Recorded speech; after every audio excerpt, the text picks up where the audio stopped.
You're walking down the boardwalk in Atlantic City. You're looking up at the casino towers that are now half empty. You're stepping over a crackhead yelling at a seagull. And somewhere in the back of your head, a small voice goes, "How exactly did this place get built?" And the answer, the real answer, is that the Jersey Shore was not built by ambitious city planners with a love of family vacations. The Jersey Shore was built by the mob.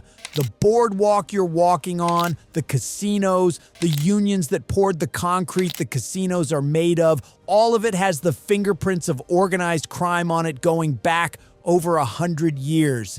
This is the story of how the mafia built Atlantic City.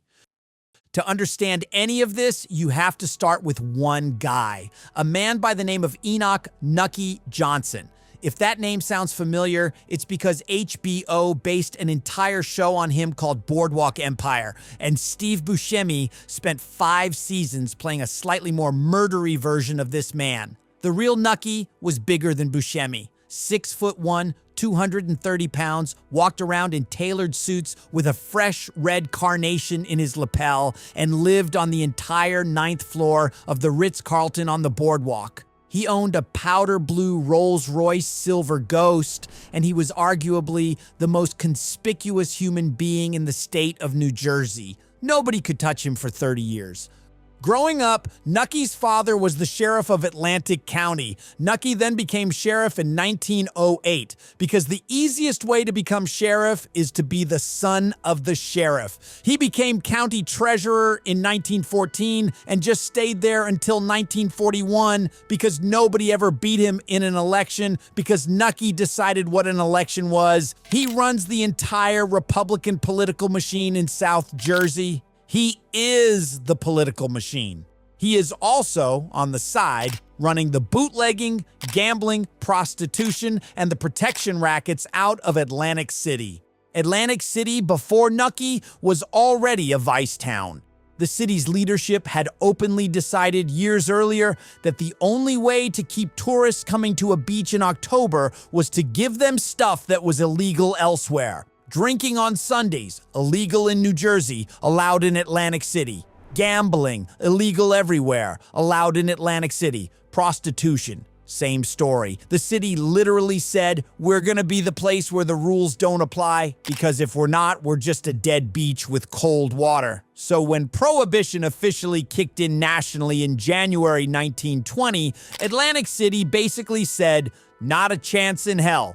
So what does this look like in practice? It looks like fleets of ships full of liquor anchored a few miles offshore in international waters, and small speedboats running the booze into the beach at night. Atlantic City became one of the biggest bootleg liquor ports on the entire East Coast. Hotels and restaurants on the boardwalk just openly served drinks. You could walk into the Ritz-Carlton at noon, order a martini, and the cop walking past the window did not care because the cop also wanted a martini, and Nucky was paying the cop's salary in 3 different ways. Nucky himself was not Italian, he was an Anglo-Saxon Protestant from Smithville. But he was a businessman, and the people who could supply that much liquor that fast were the Italian and Jewish organized crime networks running up and down the East Coast. Nucky partnered with them, and he took a cut of every illegal drink sold in his city. In exchange, he protected their operations. He brought in Arnold Rothstein, the New York gambling boss. He worked with Charlie Lucky Luciano. He worked with Meyer Lansky. He was friends with Johnny Torrio, who used to run the Chicago South Side. These are not minor names in the history of organized crime. These are some of the founding fathers of the American Mafia, and they were doing business with a man who held public office in New Jersey. Which brings us to May of 1929. The St. Valentine's Day Massacre had just happened in Chicago. 7 members of Bugs Moran's gang lined up against a wall and machine-gunned by Capone's guys. The whole country was paying attention to the mob in a way the mob did not want. Notoriety, as they say, is bad for business.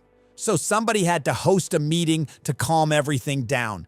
Pick a neutral city, get all the bosses in a room, and sort it out before the feds show up. That somebody was Nucky Johnson. From May 13th to May 16th, 1929, Atlantic City played host to what is now considered one of the most important mob meetings in American history. Capone, Lucky Luciano, Meyer Lansky, bosses from New York, Chicago, Philly, Detroit, and Cleveland all converged on the Ritz-Carlton and the Ambassador Hotel on the Atlantic City boardwalk. There's a famous photo of Capone and Nucky strolling down the boards like two CEOs at a corporate retreat, except both of them are heavily armed and one of them killed 7 people in Chicago 3 months earlier. Some historians argue the National Crime Syndicate, the entire structure of how organized crime operated in America for the next 50 years, was conceptualized at this conference, on the same boardwalk where you're now eating a $14 funnel cake.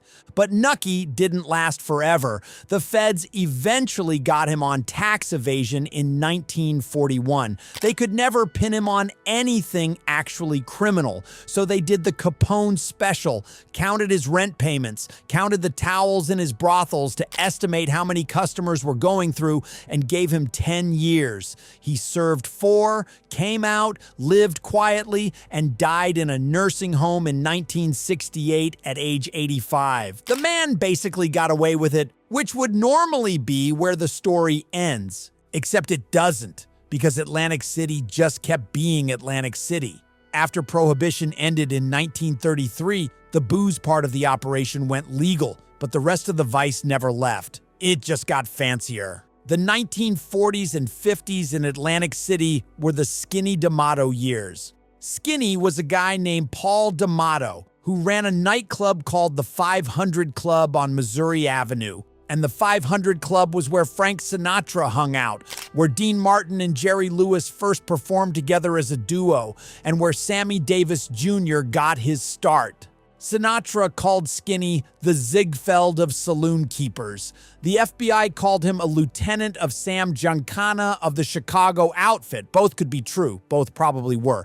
The 500 Club is the part of Atlantic City history that gets airbrushed in the brochures because it's where the Hollywood version of mob glamour actually happened. On any given night in 1958, you could walk into that club and see Elizabeth Taylor at one table, Joe DiMaggio at another, Liberace at the bar, and 3 known capos eating veal in the back room while the Rat Pack performed for free because Skinny asked them to.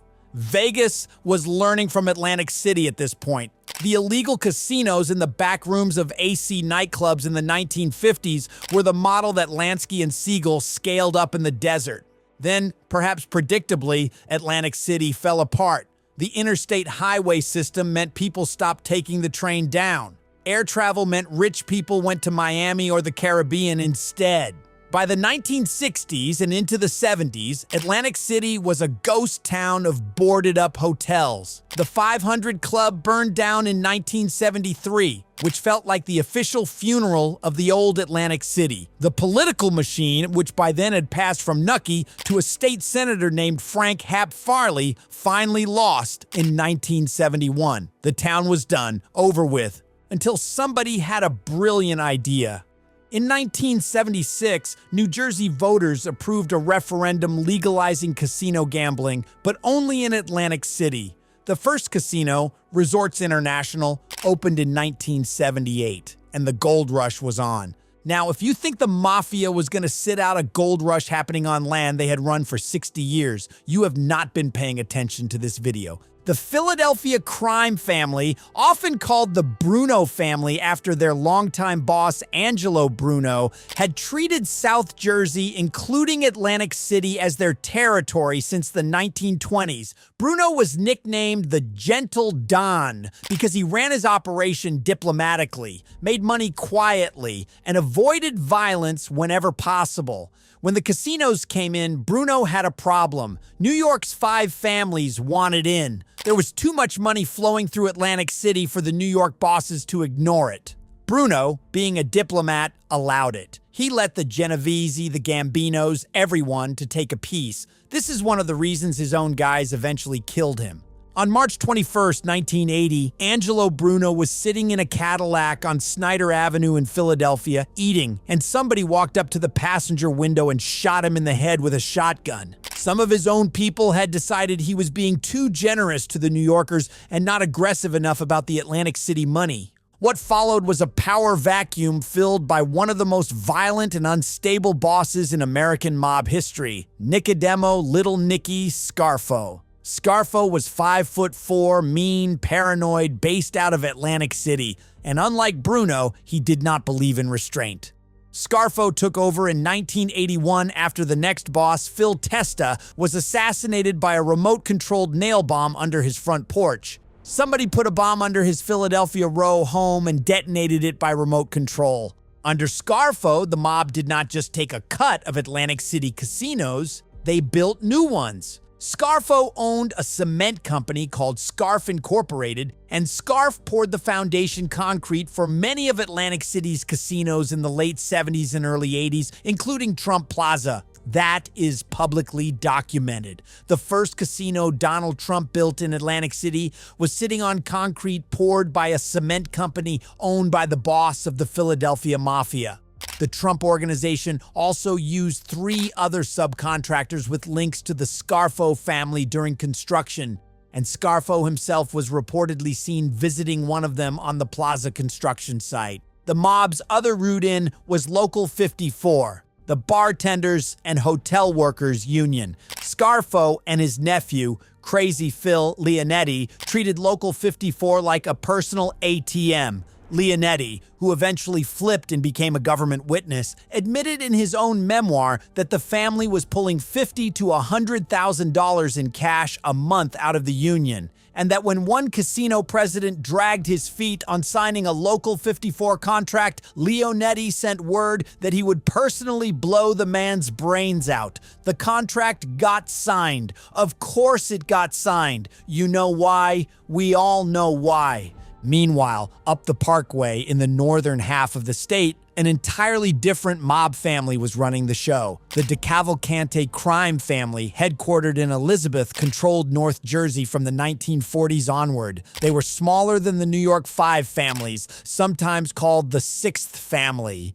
They ran labor racketeering, construction, waste management, gambling, loan sharking, and a strip club called Wiggles in Queens. If that strip club's front detail sounds familiar, it's because the DeCavalcante family is the family The Sopranos was based on. Creator David Chase took the DeCavalcantes, changed the name, and aired it for 6 seasons. There is a famous FBI wiretap from 1999 of 2 DeCavalcante associates in a car going, "Hey, what's this Sopranos thing? Is that supposed to be us?" Yes, it was supposed to be them. The DeCavalcantes had reached into the Jersey Shore too. Monmouth, Ocean, parts of South Jersey. Wherever there was union construction money or a port to skim, they were there. By the late 1980s and into the 90s, the law caught up. Scarfo got hit with a federal racketeering indictment in 1988.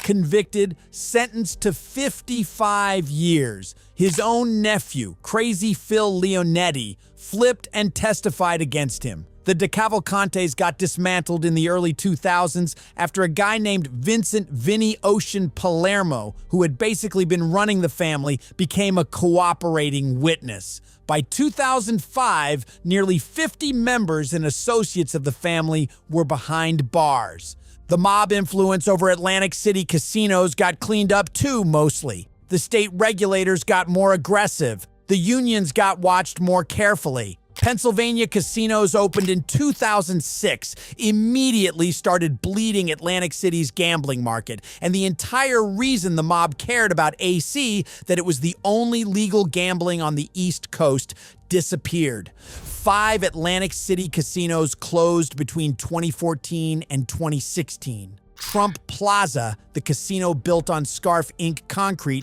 closed in 2014, sat empty and decaying for 9 years, and was finally imploded in 2021. 9 years of just standing there. A monument to an arrangement everyone agreed not to talk about. So here's where we land. The Jersey Shore exists in the form it does today because 100 years ago, a sheriff's son in a tailored suit decided that federal alcohol laws were a suggestion, befriended every major gangster on the East Coast, and built a vice economy that other people then spent the next century trying to replicate, regulate, and finally bury. The boardwalk was funded by bootleg liquor.